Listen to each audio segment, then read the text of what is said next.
ओम शांति। ओम शांति। आज की तारीख है 22 दिसंबर 2023। साकार महावाक्य। बाबा कहते, मीठे बच्चे, तुम्हारा अव्यभिचारी प्यार एक बाप के साथ तब जुट सकता है जब बुद्धि योग देह सहित देह के सब संबंधों से टूटा हुआ हो। बाबा कहते, मीठे बच्चे, तुम्हारा अव्यभिचारी प्यार एक बाप के साथ तब जुड़ सकता है जब बुद्धि योग देह सहित देह के सब संबंधों से टूटा हुआ हो। क्या टूटा हुआ हो? बुद्धि योग। बुद्धि योग टूटा हुआ हो तो बाप से अव्यभिचारी प्यार होगा। अगर बुद्धि देह और देहधारियों में फंसी होगी तो बाप से प्यार नहीं होगा। अपने मुताबिक प्यार रखेंगे। जब जरूरत पड़ेगी तो याद कर लेंगे, अगर जरूरत नहीं तो फिर भूल जाएंगे। फिर देह और देहधारियों की स्मृति रहेगी। और जिस देह की स्मृति रखते वो भी छोड़ देती है। जिन देहधारियों की स्मृति रखते वो पहले छोड़ देते हैं। तो साथ तो बाप का प्यार ही जाएगा और उसी से जीवन सफल होता है। भले कितने भी कष्ट हुए हों, अगर बाप से प्यार है तो जीवन सहज हो जाता है, वरना तो कठिनाई बहुत है। तो तुम्हारा अव्यभिचारी प्यार एक बाप से तब जुड़ सकता है जब बुद्धि योग देह सहित देह के सब संबंधों से टूटा हुआ हो। आज का प्रश्न, तुम बच्चों की रेस कौन सी है? उस रेस में आगे जाने का आधार क्या है?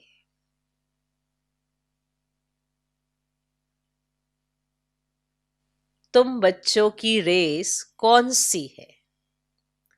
उस रेस में आगे जाने का आधार क्या है? कौन सी रेस है और उस रेस में आगे जाने का आधार क्या है? कौन सी रेस है? उत्तर, तुम्हारी रेस है पास विद ऑनर बनने की। है ना ये रेस? तुम्हारी रेस है पास विद ऑनर बनने की। इस रेस का आधार है बुद्धि योग। इस रेस का आधार है बुद्धि योग।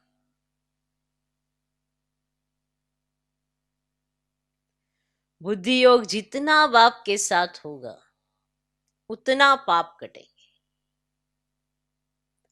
और अटल अखंड सुख शांति में 21 जन्म का राज्य प्राप्त होगा।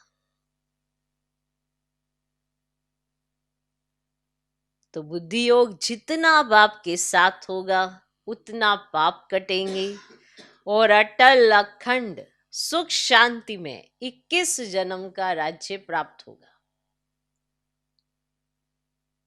इसके लिए बाप राय देते हैं। क्या देते हैं? राय देते हैं, सलाह देते हैं आपको। इसके लिए बाप राय देते हैं, बच्चे नींद को जीतने वाले बनो। बच्चे नींद को जीतने वाले बनो। एक घड़ी आधी घड़ी भी याद में रहते रहते अभ्यास बढ़ाते जाओ। एक घड़ी आधी घड़ी भी याद में रहते रहते अभ्यास बढ़ाते जाओ। याद का ही रिकॉर्ड रखो, याद का ही रिकॉर्ड रखो। तो तुम बच्चों की रेस कौन सी है, उस रेस में आगे जाने का आधार क्या है? उत्तर, तुम्हारी रेस है पास विद ऑनर बनने की। इस रेस का आधार है बुद्धि योग। बुद्धि योग जितना बाप के साथ होगा उतना पाप कटेंगे और अटल अखंड सुख शांति में 21 जन्म का राज्य प्राप्त होगा। इसके लिए बाप राय देते हैं, बच्चे नींद को जीतने वाले बनो। एक घड़ी आधी घड़ी भी याद में रहते रहते अभ्यास बढ़ाते जाओ। याद का ही रिकॉर्ड रखो। आज का गीत है, ना वे हमसे जुदा होंगे, ना उल्फत दिल से निकलेगी। ओम शांति। बच्चों ने गीत सुना? उल्फत कहा जाता है प्यार को। अब तुम बच्चों का प्यार बांधा हुआ है बेहद के बाप शिव के साथ। तुम भी के उनको दादा कहेंगे। ऐसे कोई मनुष्य नहीं होगा जो अपने बाप दादा के ऑक्यूपेशन को ना जानता हो। ऐसी कोई संस्था नहीं जहां इतने ढेर के ढेर कहें कि हम ब्रह्मा कुमार कुमारी हैं। माताएं तो कुमारी नहीं हैं, फिर ब्रह्मा कुमारी क्यों कहलाती हैं? अब यह तो है ब्रह्मा मुख वंशावली। इतने ब्रह्मा कुमार कुमारियां हैं, प्रजापिता ब्रह्मा की मुख वंशावली।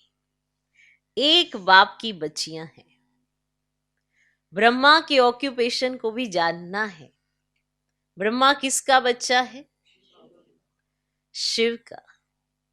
शिव के 3 बच्चे, ब्रह्मा, विष्णु, शंकर सूक्ष्म वतनवासी हैं। अब प्रजापिता ब्रह्मा तो स्थूल वतनवासी होना चाहिए। इतने सब कहते हैं प्रजापिता ब्रह्मा के मुख वंशावली हैं, कुख वंशावली तो हो ना सके। ये कोई गर्भ की पैदाइश नहीं है। और फिर तुमसे पूछते भी नहीं कि इतने सब ब्रह्मा कुमार कुमारी कैसे कहलाते हो। माताएं भी ब्रह्मा कुमारियां हैं, तो जरूर ब्रह्मा के बच्चे हुए, ब्रह्मा के मुख वंशावली। अब ये सब है ईश्वर की संतान। ईश्वर कौन है? और वह है परम पिता परमात्मा रचता। किस चीज की रचना करते? स्वर्ग की। तो जरूर अपने पोत्रे पोत्रियों को स्वर्ग का वर्षा देते होंगे। उनको शरीर चाहिए जो राजयोग सिखाएं। ऐसे थोड़ी पाग रख देंगे। राजयोग सिखाएंगे, जो लायक बनेंगे वही तो सत्युग के मालिक बनेंगे ना। ऐसे थोड़ी पाग रख देंगे। शिव बाबा बैठ ब्रह्मा मुख वंशावली को फिर से राजयोग सिखलाते हैं, क्योंकि फिर से स्वर्ग की स्थापना करते हैं। नहीं तो फिर इतने ब्रह्मा कुमार कुमारियां कहां से आए? वंडर है। कोई हिम्मत रख पूछते भी नहीं कितने सेंटर से।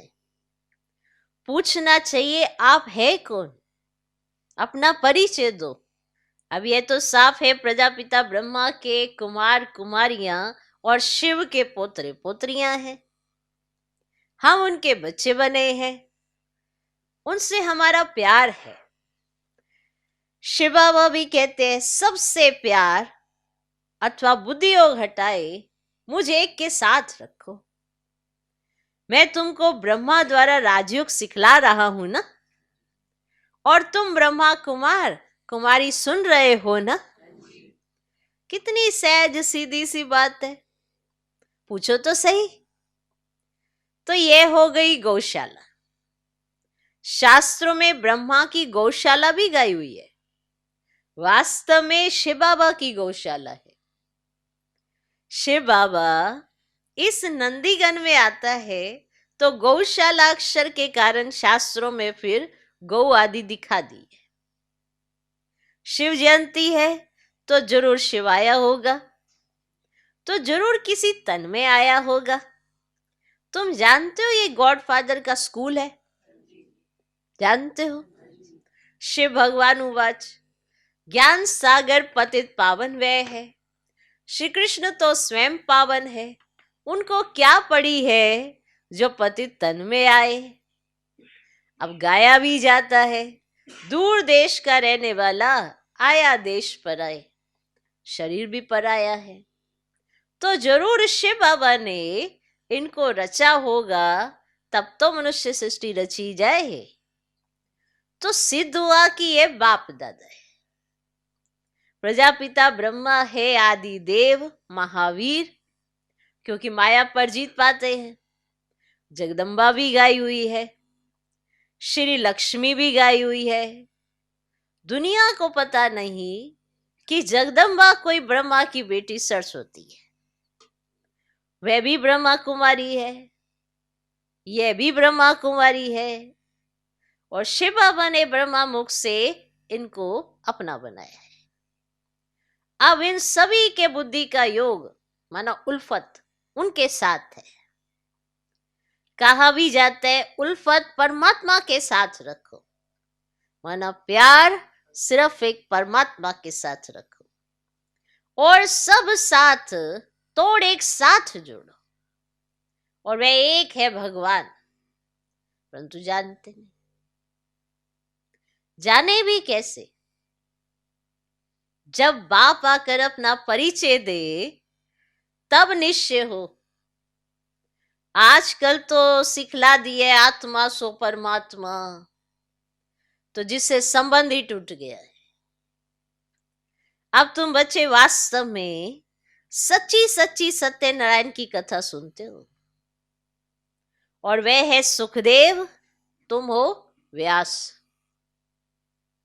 गीता में भी व्यास का नाम है ना, और वह तो मनुष्य ठहरा, परंतु सच्चे व्यास तुम हो। तुम जो गीता बनाते हो वह भी विनाश हो जाएगी।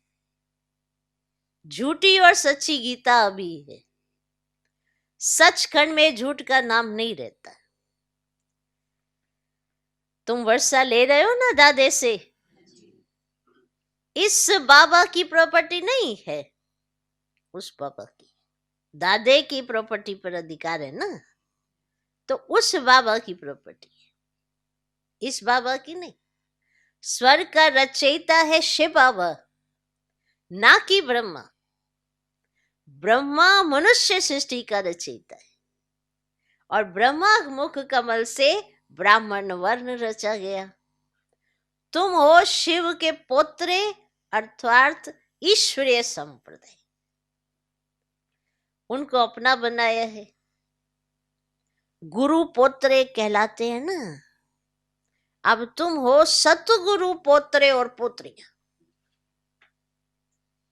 वे तो सिर्फ पोत्रे हैं अथवा मेड्स है, पोत्रियां है नहीं। अब सतगुरु तो एक शिव बाबा है। गाया जाता है सतगुरु बिन घोर अंधियारा। तो तुम्हारा ब्रह्मा कुमार कुमारी नाम बड़ा वंडरफुल है। तो बाप कितना समझाते हैं, परंतु कई बच्चे समझते ही नहीं। तो बाप कहते हैं मुझ बेअद के बाप को जानने से तुम सब कुछ जान जाएंगे। सतयुग त्रेता में सूर्यवंशी चंद्रवंशी राज्य चला था ना। फिर रावण राज्य में ब्रह्मा की राज शुरू होती है। तो प्रैक्टिकल में ब्रह्मा कुमार कुमारियां तुम हो, और सतयुग को ईश्वर कहा जाता है, जहां घी दूध की नदी बहती है। अब यहां तो घी मिलता नहीं। बाप कहते बच्चे ये पुरानी दुनिया विनाश होनी है, एक दिन इस भंभोर को आग लगेगी, सब खत्म हो जाएंगे, फिर मेरे से वर्षा तो पा नहीं सकेंगे। मैं आऊं तो जरूर शरीर का लोन लेना पड़े, मकान तो चाहिए ना।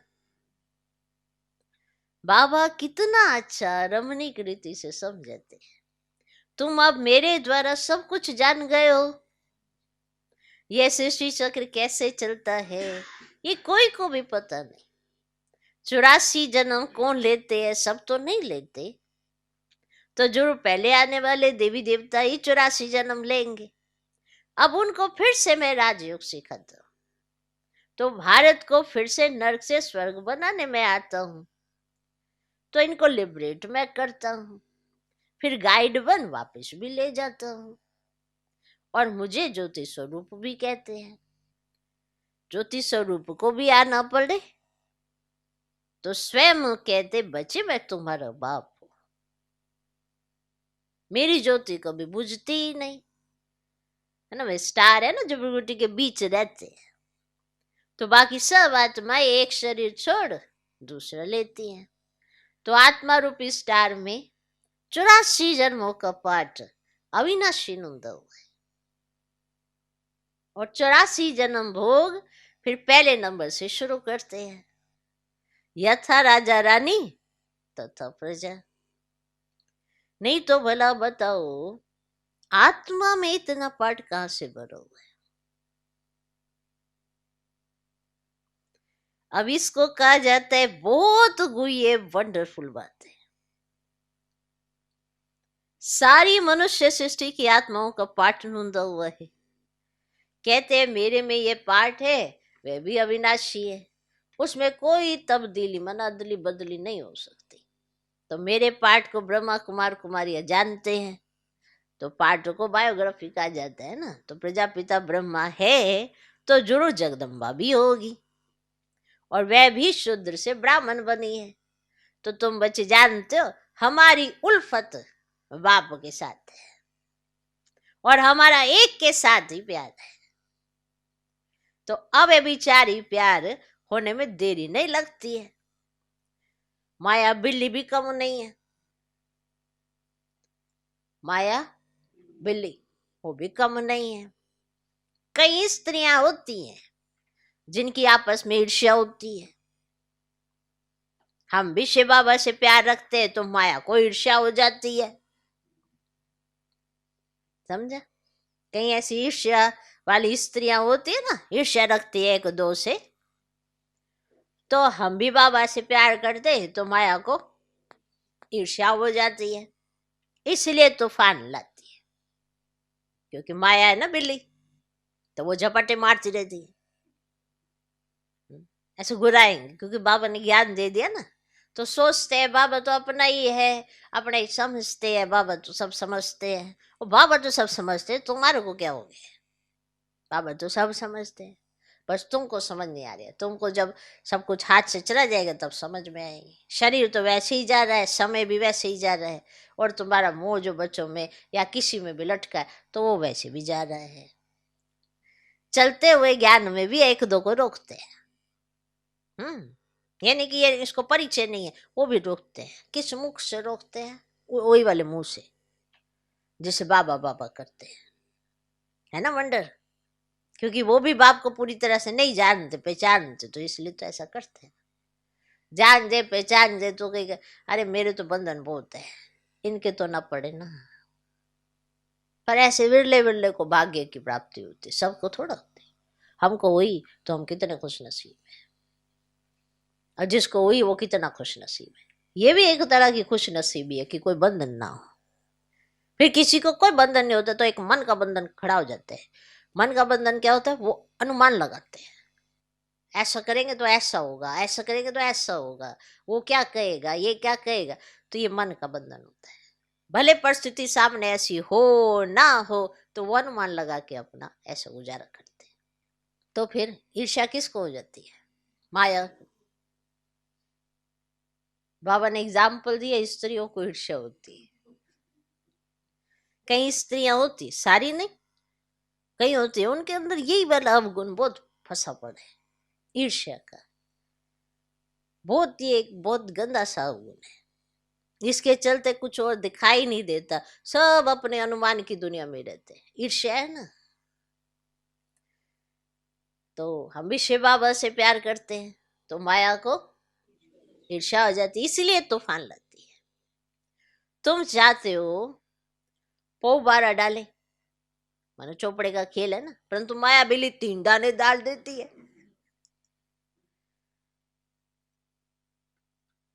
तुम गृहस्थ व्यवहार में रहते हो, सिर्फ तुम्हारा बुद्धि योग दे सहित दे के सब संबंधों से हटाए, कहते हैं मेरे को याद करो।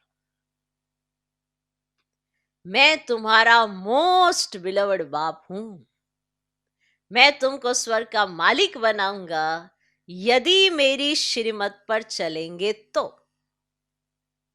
ब्रह्मा की राय भी मशहूर है, तो जरूर ब्रह्मा के बच्चों की भी मशहूर होगी, वे भी ऐसी राय देते होंगे।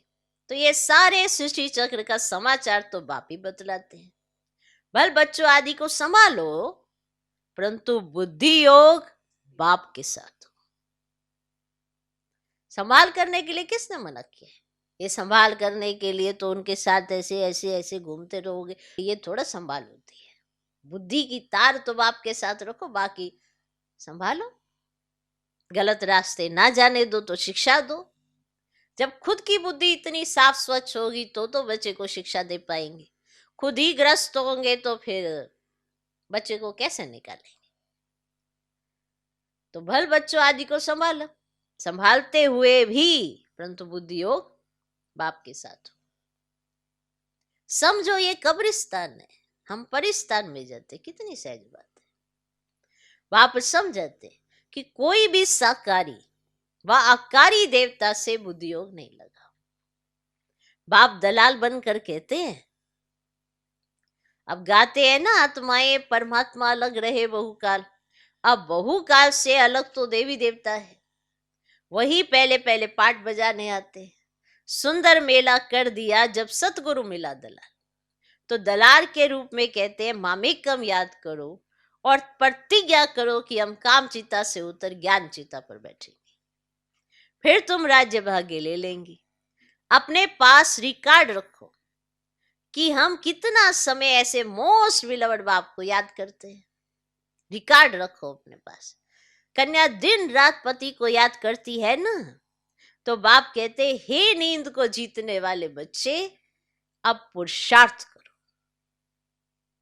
एक घड़ी आधी घड़ी ऐसे शुरू करो, फिर धीरे धीरे अभ्यास बढ़ाते रहो। मेरे से योग लगाएंगे तो पास विद ऑनर हो जाएंगे।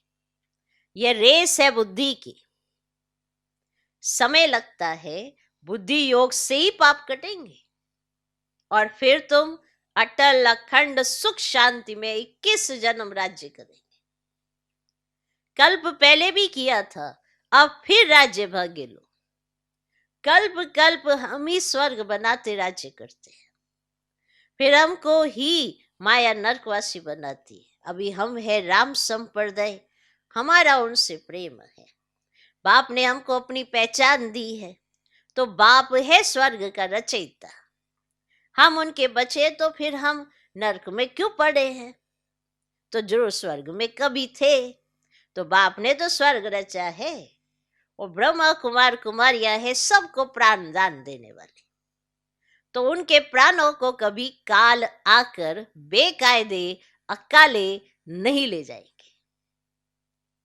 तो वहां काले मृत्यु होना असंभव है, तो वहां रोना भी होता नहीं है। तो तुमने साक्षात्कार में भी देखा है कि श्री कृष्ण कैसे जन्म लेते हैं, एकदम बिजली चमक जाती है। सत्यो का फर्स्ट प्रिंस है ना, श्री कृष्ण है नंबर 1 सतो प्रधान। फिर सतो रजो और तमो में आते हैं। तो जब तमो जड़ी भूत शरीर होता है ना, तो फिर एक शरीर छोड़ दूसरा ले लेते हैं। तो ये प्रैक्टिस यहाँ की जाती है। तो बाबा अब हम आपके पास आते हैं, फिर वहां से हम स्वर्ग में जाकर नया शरीर लेंगे।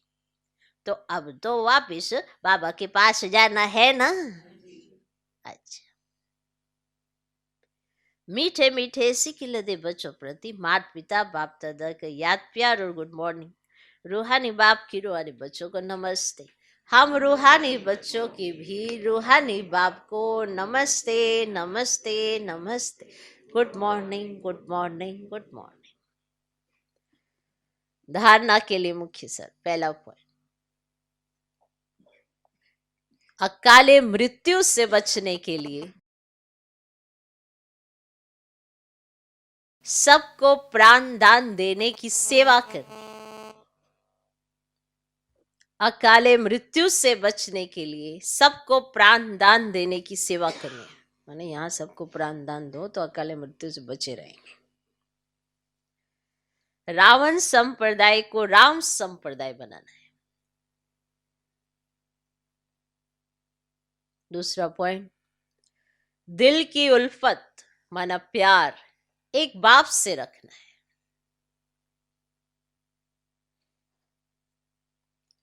दिल की उल्फत माना प्यार एक बाप से रखना है। बुद्धि योग भटकाना नहीं है। नींद को जीत, याद को बढ़ाते जाना है। दिल की उल्फत माना प्यार एक बाप से रखना है। बुद्धि योग भटकाना नहीं है। नींद को जीत, याद को बढ़ाते जाना है। आज का वरदान, श्रीमत परमान जी हजूर कर, हजूर को हाजिर अनुभव करने वाले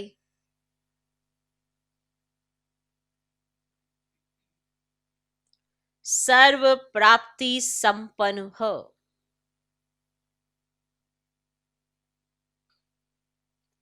श्रीमत परमान जी हजूर कर, हजूर को हाजिर अनुभव करने वाले सर्व प्राप्ति संपन्न हो।